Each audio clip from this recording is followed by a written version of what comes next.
Assalamualaikum warahmatullahi wabarakatuh. Terima kasih telah mengklik video ini dan jangan lupa untuk like dan share video ini ke teman-teman kalian. Bagi teman-teman yang belum subscribe, silahkan subscribe karena insya Allah subscribe itu gratis. Insya Allah di video kali ini kita akan menceritakan salah satu kisah ilmuwan besar Islam, ialah Ibnu Sina. Penasaran dengan kisah beliau? Kita langsung saja ke videonya. Ibnu Sina bernama lengkap Abu Ali Al-Husain bin Abdullah bin Sina. Beliau lahir pada tahun 980 Masehi di Afshanah, daerah dekat dengan kota Bukhara yang sekarang menjadi Uzbekistan. Ibnu Sina dikenal di dunia barat dengan nama Avicenna, di mana beliau dikenal sebagai orang yang ahli dalam bidang filsuf, kedokteran, dan ilmuwan yang berasal dari Persia atau sekarang ialah Iran. Ia juga seorang penulis yang produktif pada masanya, di mana karya-karya beliau sebagian besar berpusat pada bidang filosofi dan juga kedokteran. Bahkan dikatakan bahwasanya beliau telah menulis kurang lebih 450 buku, di mana sebagian besar buku tersebut seperti tadi yang kita katakan kebanyakan berpusat pada bidang filosofi dan juga kedokteran. Bahkan George Certain mengatakan bahwasanya Ibnu Sina adalah ilmuwan yang paling terkenal dalam Islam dan juga salah satu ilmuwan yang paling berbakat di dunia pada semua bidang, tempat, dan juga waktu. Keluarga Ibnu Sina bisa dikatakan sebagai keluarga yang mampu pada masanya. Ayahnya diangkat menjadi gubernur di salah satu distrik di Bukhara oleh penguasa Samaniyah yakni Nuh II bin Mansur, di mana rumah beliau dijadikan sebagai tempat diskusi untuk para ulama atau para ilmuwan-ilmuwan pada masanya, sehingga Ibnu Sina menyimak semua diskusi-diskusi tersebut dan membuat Ibnu Sina mendapatkan ilmu yang sangat banyak dari hasil diskusi para ilmuwan atau para ulama-ulama tersebut. Ibnu Sina juga memang telah memperlihatkan kecerdasan beliau semenjak beliau masih kecil. Selain mempunyai analisis pikiran yang sangatlah tajam, beliau juga memiliki kemampuan hafalan yang sangatlah kuat. Orang tua Ibnu Sina telah memberikan pendidikan logika dan juga agama kepada Ibnu Sina semenjak beliau berusia 5 tahun. Dan pada usia 10 tahun Ibnu Sina sudah berhasil menghafalkan Al-Quran. Tetapi selain itu, beliau juga mempelajari tentang fikih dan juga ilmu-ilmu syariat Islam. Tidak hanya mempelajari ilmu agama, di usia beliau 16 tahun, beliau sudah terjun dalam bidang filosofi. Bahkan beliau langsung belajar kepada ahli-ahlinya, sehingga waktu itu beliau mampu menguasai bidang filosofi dalam waktu singkat. Bahkan dikatakan bahwasanya ketika Ibnu Sina berada di sekolah, ada suatu permasalahan yang tidak dapat diselesaikan oleh gurunya. Ibnu Sina membantu gurunya untuk menyelesaikan permasalahan tersebut karena ilmu Ibnu Sina sudah sangatlah luas waktu itu. Dan akhirnya selang beberapa waktu Ibnu Sina memutuskan juga untuk mempelajari bidang kedokteran. Beliau juga langsung belajar kepada ahlinya waktu itu dan kurang lebih 1,5 tahun beliau sudah menguasai bidang kedokteran.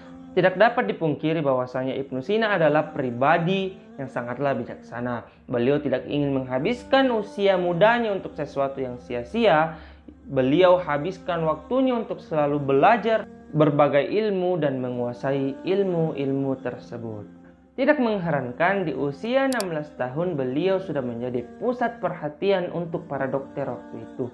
Banyak dari dokter-dokter pada masanya datang ke rumah Ibnu Sina untuk mendiskusikan mengenai penyakit dan obat-obatan, saking luasnya pemahaman dari Ibnu Sina.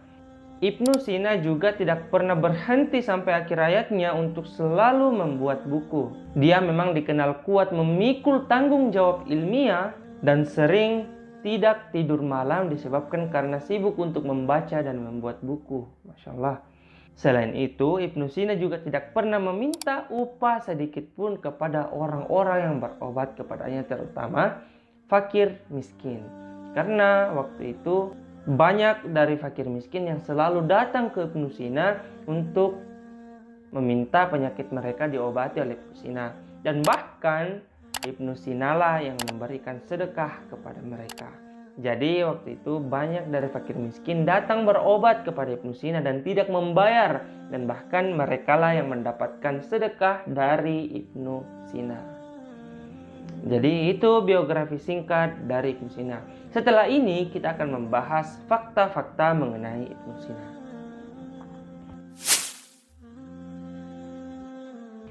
Fakta yang pertama, Ibnu Sina telah memiliki minat belajar yang sangatlah tinggi semenjak beliau masih kecil. Dikatakan bahwasanya banyak keluarga dari Ibnu Sina termasuk dari orang pemerintahan. Seperti yang kita katakan tadi kan, ayahnya termasuk gubernur yang diangkat oleh pemerintahan waktu itu. Tapi selain itu ternyata ayahnya juga adalah salah seorang pendidik yang sangatlah tinggi kualitasnya pada masanya. Sehingga beliau langsung mengajarkan ilmu pengetahuan terhadap Ibnu Sina. Pada masa itu tidak banyak orang yang dapat mengenyam pendidikan yang tinggi. Hanya ada beberapa golongan orang saja yang mampu mengenyam pendidikan yang tinggi. Salah satunya adalah orang-orang pemerintahan. Kenapa? Karena waktu itu pendidikan yang pertama tidaklah murah. Yang kedua, orang-orang pemerintahan berpikir bahwasanya anak cucu mereka, keturunan mereka harus menjadi lebih pintar dibandingkan mereka. Karena diketahui bahwasanya orang-orang pemerintahan itu tidak sembarang orang dipilih. Jadi orang-orang yang memiliki kualitas yang tinggi juga orang yang pintar, orang yang cerdas, dan mereka lah yang diangkat menjadi orang-orang di pemerintahan. Itulah mengapa salah satu golongan orang yang memfokuskan keluarganya untuk belajar atau memfokuskan keluarganya untuk mengenyam pendidikan yang tinggi, salah satunya adalah orang pemerintahan. Sehingga hal tersebut menjadi salah satu keuntungan untuk Ibnu Sina. Karena lingkungan keluarganya yang memiliki latar belakang pendidikan yang tinggi dan juga keluarganya adalah orang-orang dari pemerintahan. Ibnu Sina langsung belajar Al-Quran dan sastra langsung dari ayahnya. Bahkan ayahnya mendatangkan guru khusus Al-Quran untuk mengajarkan Al-Quran kepada Ibnu Sina. Sehingga tidak heran di usia 10 tahun Ibnu Sina telah berhasil untuk menghafalkan Al-Quran. Ibnu Sina selain mempelajari sastra dan juga Al-Quran, beliau juga mempelajari bidang-bidang keilmuan umum. Contoh seperti matematika, geografi, fisika, kimia, dan bahkan beliau mempelajari ilmu usuluddin dan juga ilmu tasawuf. Itulah mengapa tidak heran di usia beliau yang masih kecil, Ibnu Sina menjadi anak yang paling cerdas yang seusia dengannya pada masa itu. Fakta yang kedua, beliau memberikan sumbangsi yang besar tidak hanya di dalam bidang kedokteran. Memang Ibnu Sina dikenal sebagai tokoh muslim yang memberikan sumbangsi yang besar dalam bidang kedokteran. Tetapi yang kita ketahui seperti yang kita katakan tadi bahwasanya beliau membuat buku kurang lebih 450. Dan ternyata di antara buku-buku tersebut 150 diantaranya fokus untuk membahas tentang bidang filosofi, dan untuk kedokteran hanya kurang lebih 40 buku saja. Jadi dapat kita lihat bahwasanya Ibnu Sina lebih memfokuskan untuk membuat buku dalam bidang filosofi karena faktanya bahwasanya beliau memiliki ilmu yang sangatlah luas dan beliau sangatlah suka untuk membuat buku mengenai bidang filosofi karena bidang filosofi membutuhkan pemikiran yang luas dan Ibnu Sina menyukai hal tersebut. Bahkan pengakuan terhadap Ibnu Sina dalam bidang filosofi dapat kita lihat dari orang-orang yang memberikan julukan kepadanya. Jadi beliau juga mendapatkan julukan di dalam bidang filosofi sebagai Asy-Syaikh Ar-Rais, atau artinya guru untuk para raja. Karena di dalam bidang filsafat Ibnu Sina sekali lagi dikatakan bahwasanya memiliki kedalaman ilmu agama yang sangatlah dalam. Dan waktu itu banyak dari raja-raja yang langsung belajar dari buku yang dibuat dari Ibnu Sina. Jadi tidak heran apabila beliau mendapatkan julukan Asy-Syaikh Ar-Rais atau guru untuk para raja. Kemudian fakta yang ketiga, beliau telah berhasil menyembuhkan penyakit yang diderita oleh Raja Bukhara di usia beliau 18 tahun. Dicatatkan bahwasanya pada waktu itu Nuh bin Mansur mengidap penyakit yang sangatlah parah dan tidak ada seorang pun dokter yang mampu untuk mengobati penyakit yang dialami oleh Raja Bukhara ini. Tetapi waktu itu karena telah beredar kabar bahwasanya Ibnu Sina adalah dokter terhebat, akhirnya beliau diundang ke istana untuk memberikan pengobatan terhadap Nuh bin Mansur. Dan akhirnya beliau berhasil untuk mengobati penyakit yang dialami oleh Raja Bukhara ini yang tidak dapat disembuhkan, yang tidak dapat diatasi oleh dokter-dokter selain beliau. Sehingga waktu itu karena beliau telah berhasil mengobati Raja Bukhara, akhirnya Raja Bukhara dan Ibnu Sina bersahabat. Dan waktu itu Raja Bukhara memiliki perpustakaan yang sangatlah besar dan mengizinkan Ibnu Sina untuk masuk belajar di dalam perpustakaan tersebut. Akhirnya dengan puas, Ibnu Sina akhirnya mendapatkan ilmu yang sangat banyak lagi dalam perpustakaan tersebut. Insyaallah sudah banyak ilmunya, tetapi beliau tetap tidak berhenti belajar. Insyaallah. Kemudian fakta yang keempat, dan inilah fakta yang paling banyak orang ketahui sampai sekarang, ialah beliau memberikan kontribusi yang sangatlah besar dalam bidang kedokteran. Salah satu alasan mengapa beliau dijuluki sebagai bapak kedokteran modern ialah karya beliau yang juga dijuluki sebagai karya agung ialah Al-Qanun fi At-Tibb. Buku ini memiliki beberapa pokok bahasan. Pokok bahasan yang pertama menjelaskan definisi ilmu kedokteran dan juga mendefinisikan organ-organ tubuh manusia. Kemudian pokok bahasan yang kedua mengenai obat-obatan dan juga hal-hal yang berkaitan dengan obat-obatan. Kemudian pada pokok bahasan yang ketiga membahas tentang penyakit yang diderita oleh orang-orang pada masanya dan juga sebab, gejala dan juga cara mengobati penyakit tersebut dibahas dalam bab ini.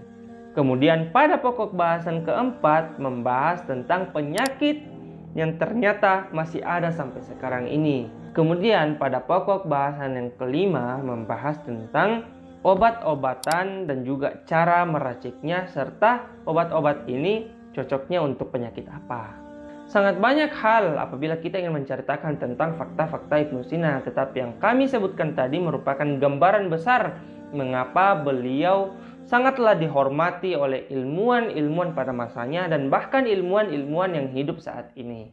Dan itulah tadi fakta-fakta mengenai Ibnu Sina. Ibnu Sina wafat di Hamdan, Persia pada tahun 428 Hijriah atau bertepatan dengan tahun 1037 Masehi di usia beliau yakni 58 tahun. Dikatakan bahwasanya beliau wafat disebabkan karena penyakit beliau yakni usus besar. Selama hidupnya Ibnu Sina telah memberikan sumbangsi yang sangatlah luar biasa terhadap kemajuan keilmuan. Pemikiran-pemikiran Ibnu Sina telah banyak diadopsi oleh ilmuwan-ilmuwan muslim, bahkan ilmuwan-ilmuwan non-muslim di segala penjuru dunia. Dalam rangka memperingati 1000 tahun kelahirannya, melalui event Fair Millennium di Teheran pada tahun 1955, Ibnu Sina dinobatkan sebagai The Father of Doctor, di mana julukan ini akan disematkan kepada beliau selama-lamanya.